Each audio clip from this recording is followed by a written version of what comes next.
Marleen Dieleman, Associate Professor in the Department of Strategy and Policy at NOWnews Business School. In this video, we're going to look at how focusing on core competencies helps leverage business success. Core competencies are bundles of elements which help you to compete. You might think of them as the DNA of an organization. They're not one product or one technology, they're a collection of skills and resources working together. To be really effective, they shouldn't be too easy to imitate. Let's take the example of British luxury goods brand Burberry. Back in 2006, the global luxury goods industry was seeing spectacular growth. Burberry, on the other hand, was not. To turn the company around, a new CEO was hired, Angela Ahrendts, an American. An unlikely hero to lead a revival of this old British firm. When Ahrendts came on board, she made an assessment of what was wrong with the company.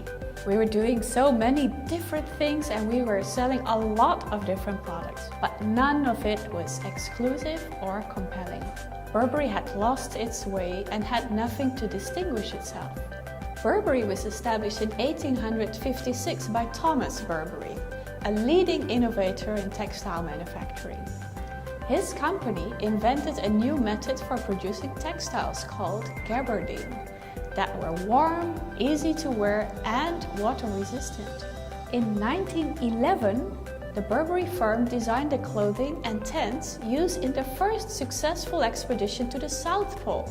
A few years later, they created the clothing for the first ever transatlantic flight. And during World War I, Burberry came up with its all-time classic trench coat. In the decades that followed, the trench coat grew to become Burberry's iconic product.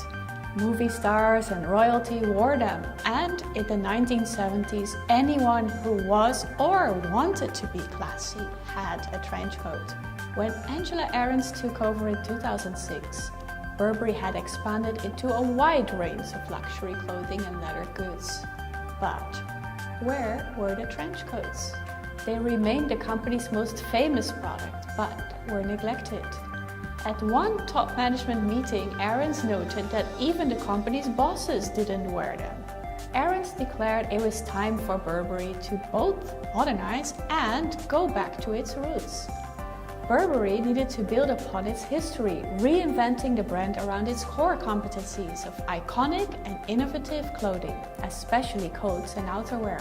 Targeting younger consumers in emerging markets, she merged classic designs with modern styles and launched campaigns on digital media to market them. In a 2010 interview with the Wall Street Journal, she revealed one of the influences on her strategy. If I look to any company as a model, it's Apple. They're a brilliant company working to create a lifestyle, and that's the way I see us. This chart shows the impact on sales.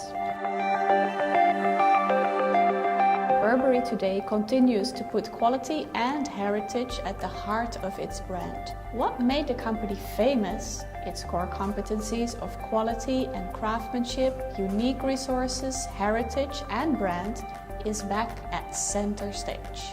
This package of resources and skills is rooted deeply in the company's DNA. These are not easy to imitate, but when nurtured and used wisely, they can be priceless. Competing based on their core competencies helped Burberry to get an advantage and rebuild its financials.